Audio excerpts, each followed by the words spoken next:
Hello, this is Natasha, and I'm here with a story that is actually a piece of history. In fact, it's a biography. A biography, as you probably know, is the story of a person's life. The person in this case is one of the wealthiest and most glamorous women who ever lived. Her name was Cleopatra, and she was the last queen of ancient Egypt. Her life was exciting and brilliant, but be warned, she met a tragic end.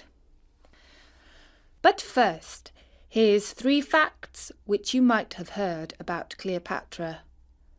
She was Egyptian. She was smuggled in to see Julius Caesar rolled up in a carpet. She was a stunning beauty. I bet even your mum and dad could have told you those facts. But actually, they would definitely have been wrong about the first one. In fact, Cleopatra wasn't an Egyptian. She was Greek. She was a member of the Ptolemy family who had ruled Egypt since the time of the Greek general Alexander the Great. The second fact about Cleopatra rolled up in the carpet is not so far from the truth. The ancient historians say that she was smuggled in to see Julius Caesar, but they talk about a sack rather than a beautiful carpet. And as for her beauty, impressions on her coins show a rather hook-nosed face, and the historian Plutarch says that her irresistible charm lay more in her wit and conversation than her looks. First, let me tell you about her family. 300 years before she was born, Alexander the Great from Macedonia in northern Greece had conquered a large part of the known world. His empire stretched around the shores of the Mediterranean Sea. Ptolemy was one of his generals, and he became ruler of Egypt. His family ruled Egypt right up to Roman times. If you think your own family is a bit difficult sometimes, just be glad that you're not a Ptolemy. Although they were magnificently rich and powerful, being born into the family that ruled Egypt was a mixed blessing. They did not like to share their power with people outside the royal family. For that reason, brothers and sisters were often expected to marry each other. Even worse, they were prone to murdering each other, often by poison. If you were king or queen of Egypt, you could live a life of fabulous luxury, but you would never feel entirely safe. At least a ruler of Egypt would always be rich. The Egyptian pharaohs had perfected the art of collecting taxes. It was a wealthy country, and when the Ptolemies took over, they raked in the money. The crops grew amazingly well because Egypt had a wonderful combination: sunshine and water.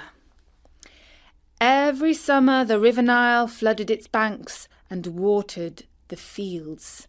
Its mines produced gold, which of course contributed immensely to its wealth, and also salt, which was used to embalm the Egyptian mummies in their tombs. The city of Alexandria was built on wide, sweeping streets. 8 chariots could ride alongside each other down its main avenue. The pavements were sheltered from the Egyptian sun by colonnades. Almost every race in the world could be seen there. Giant hawk-headed statues guarded the temples and the palaces. Out to sea, a 400-foot tall beacon blazoned in the sky at night. The lighthouse of Alexandria was one of the highest buildings in its time, and one of the 7 wonders of the ancient world. The most powerful city of the age was Rome, but the money and glamour were to be found in Alexandria. I'll just make a little note here about dates. When we are talking about years that are BC or before Christ, we are counting back. The year 10 BC is closer to our time than 100 BC. Cleopatra was born in 69 BC and lived to 30 BC.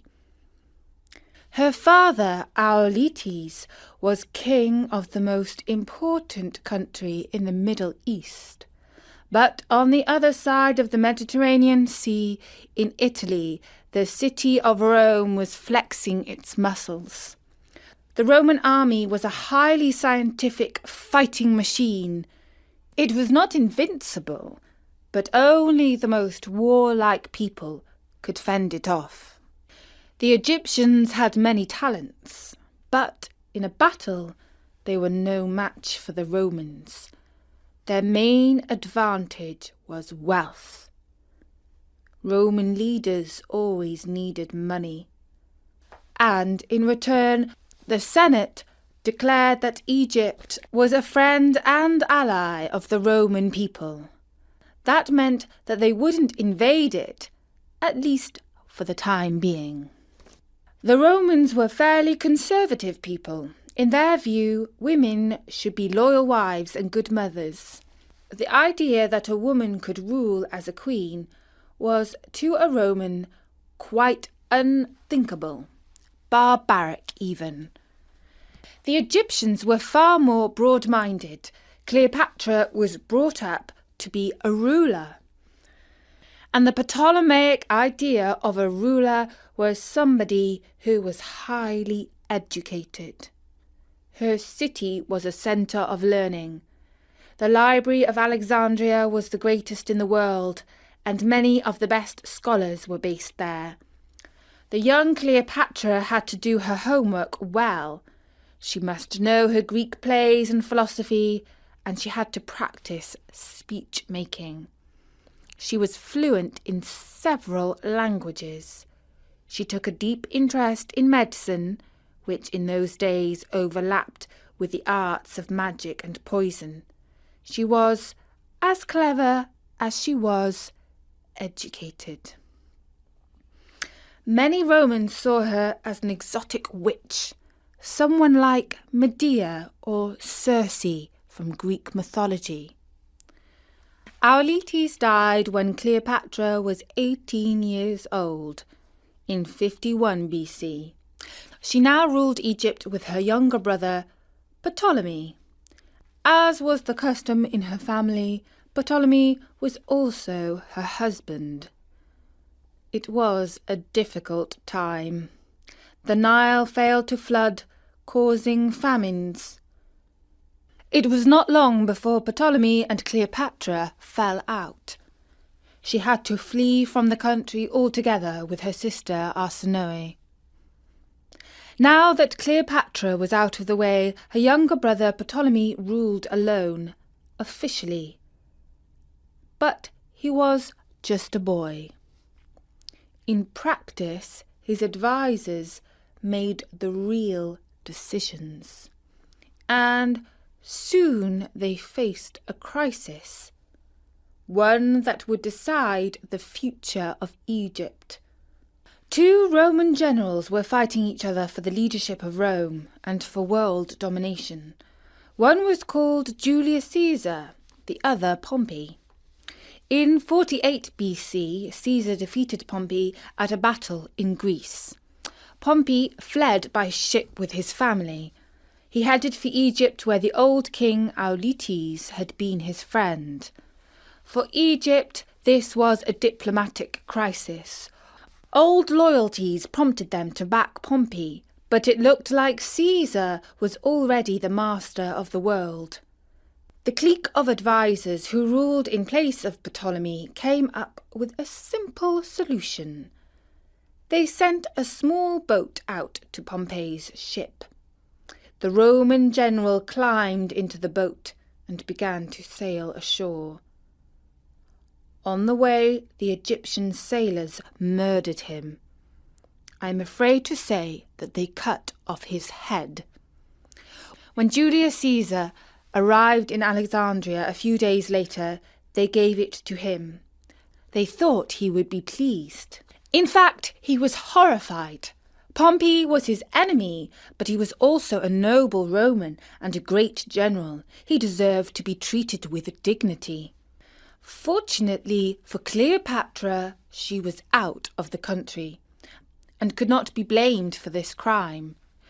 She knew that she had to see Caesar to win his backing. The Roman commander was staying in the palace in Alexandria, and it was surrounded by Ptolemy's soldiers. How could she get through? She was a clever woman, and not short of enterprising ideas. She climbed into a sack, and her trusted servant Apollodorus slung her over his shoulder. He carried Cleopatra into the palace, saying that he had a present for the great Caesar. He stood before the Roman leader and emptied the sack. When the exotic young queen sprung into view, the Roman general was amazed and totally enchanted. It was one of the most stunning entrances of all time. Ptolemy heard that his sister was in the palace, and that she seemed to be getting on well with Caesar. He flew into a panic and ran out of the gates, shouting that he had been betrayed. In fact, Julius Caesar said that he wanted the brother and sister to rule Egypt together. Outside, the Egyptian army, led by Ptolemy's courtiers, began to attack the palace. Caesar's Roman guards were heavily outnumbered, but they were much better soldiers.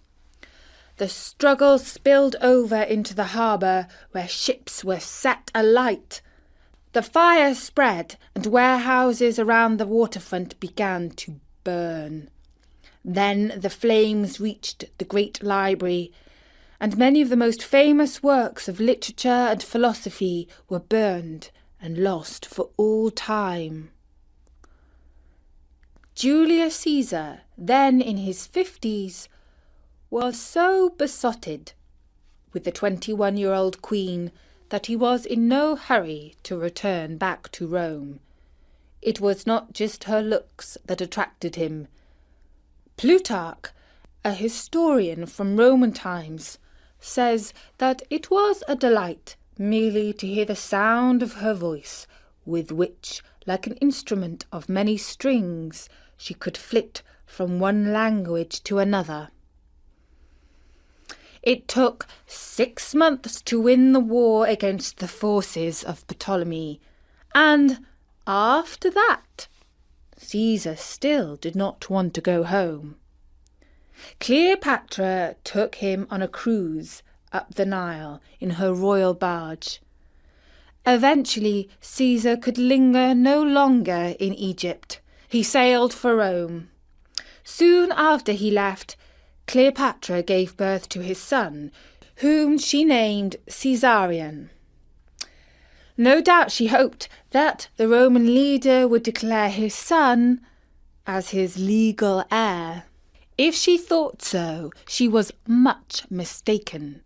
The Roman people would not accept the child of a foreign queen as their ruler. A year and a half later, Cleopatra made the 2,000-mile trip to Rome to visit Caesar. In the summer of 46 BC, she stayed in his villa outside the city. Caesar ordered a gold statue of her to be set up in the Temple of Venus. Cleopatra arrived in time for Caesar's celebration of his victory in the Egyptian war. It was a sort of military carnival and a great holiday for the people of Rome. The triumphal procession included 40 elephants, paintings of the River Nile, and a model of the lighthouse of Alexandria, complete with flames. By tradition, captives were made to take part in the triumph. Cleopatra's sister, Princess Arsinoe, was forced to walk the streets of Rome in chains of gold. You can imagine how Arsinoe felt about that. especially when she knew that her sister was living in luxury in Caesar's villa. In Rome, Caesar was at the top of his career, but he also had enemies. Cicero, a well-known speechmaker, was constantly warning that Caesar was too powerful. Others went even further. A group of senators, led by Cassius and Brutus, surrounded Julius Caesar as he came into the Senate, and they murdered him. Rome was plunged into civil war, and Cleopatra fled back to Egypt. By the time the Romans had finished slaughtering one another, two men emerged as the victors. Both were friends of the dead Julius Caesar. One was a tall, flamboyant and good-looking general called Mark Antony. Plutarch said that he resembled a statue of Hercules. The other was a young man endowed with great political cunning. His name was Octavian. Octavian was not so dashing and not so much of a general, but he had others do the fighting for him. His claim to greatness was that his uncle, Julius Caesar, had adopted him as his heir. Octavian and Mark Antony split the empire between them. While Octavian ruled Rome and the West, Mark Antony came out to the Middle East. Cleopatra soon realized that her future depended on this new Roman. She had already made a big impression on one Roman general. She decided to make an even bigger one on the next. This time, subtlety played no part in her plans. Mark Antony was camped with his army at Tarsus in what is now southern Turkey. It was part of the Roman Empire, and later on it would be the birthplace of St. Paul. Cleopatra sailed upriver to meet Antony. The wonderful description of her barge made its way from Plutarch's history into Shakespeare's play, Antony and Cleopatra. The barge she sat in, like a burnished throne, burned on the water, the poop was beaten gold. Purple the sails, and so perfumed that the winds were lovesick with them. The oars were silver, which to the tune of flutes kept stroke, and made the water which they beat to follow faster, as amorous of their strokes. For her own person it beggared all description. She did lie in her pavilion, cloth of gold of tissue, o'er-picturing that Venus where we see the fancy outwork nature. On each side her stood pretty dimpled boys, like smiling cupids, with diverse coloured fans, whose wind did seem to glow the delicate cheeks which they did cool, and what they undid, did. Poor Antony could not help but be overwhelmed by the amazing sight of the Queen on her barge. Cleopatra invited Antony and his generals to a lavish dinner. At the end, she gave each of them fabulously expensive gifts. The next day, Antony invited Cleopatra to his camp. He could not begin to match the opulence of her hospitality. The Queen teased him that he was a man with the simple tastes of a soldier. Antony fell madly in love with Cleopatra. Antony soon made his base in Alexandria, where he lived in the palace with Cleopatra. Like Caesar before him, he was deeply impressed by the amazing country. Cleopatra took him on a fishing trip on the Nile. When he failed to catch anything, she ordered her servant to fix a salted fish to his line. He pulled it out, and was about to boast of his catch when he noticed that it had already been filleted and prepared for the dinner table. Cleopatra laughed and teased him, saying, "Leave the fishing to us. You, Mark Antony, are a general, and your prey are cities, kingdoms, and continents." But not all Antony's military campaigns went well. He led an expedition against the Parthians, a fierce people of Asia whom the Romans never succeeded in conquering. Cleopatra provided much of the money to fund the campaign. The Parthians were famous for their cavalry tactics. Their horsemen could turn and shoot arrows behind them as they galloped. Antony marched into Parthian territory, but he made the classic mistake of stretching his supply lines too far. He had to retreat, and on the way back a large part of his army died. The humiliation for Antony was a blow to his reputation. In Rome, the young and wily Octavian was plotting to be sole ruler of the empire. He took advantage of Antony's weakness and started a propaganda campaign against him. He said that Antony had been grown soft while he was out in the East, that he was a drunkard who had been seduced by a foreign queen. Now this queen, he warned, wanted to take over Rome, and Antony planned to help her. Antony replied to Octavian's insults with insults of his own, but he also wrote to Octavian asking that they remain friends. Octavian's reply was to declare war on Cleopatra. Of course, his ambition was to eliminate Mark Antony, but he understood that a new civil war would be unpopular. It sounded so much better to tell the Romans that they were going to war against a foreign queen who was plotting to take them over. The fate of Antony and Cleopatra was decided off the coast of northern Greece. This was the great sea battle of Actium in 31 BC. A lot of war is about waiting and choosing a favourable time and place to fight. The Battle of Actium was preceded by a long, hot wait. Octavian's forces, commanded by his general Agrippa, camped on one side of a narrow strait of water. Mark Antony's forces, a collection of Romans, Egyptians and soldiers from kingdoms all over the Middle East, camped on the other side. Cleopatra was with Mark Antony. She had a huge cache of gold with her. Mark Antony's Roman generals did not like the sight of a woman.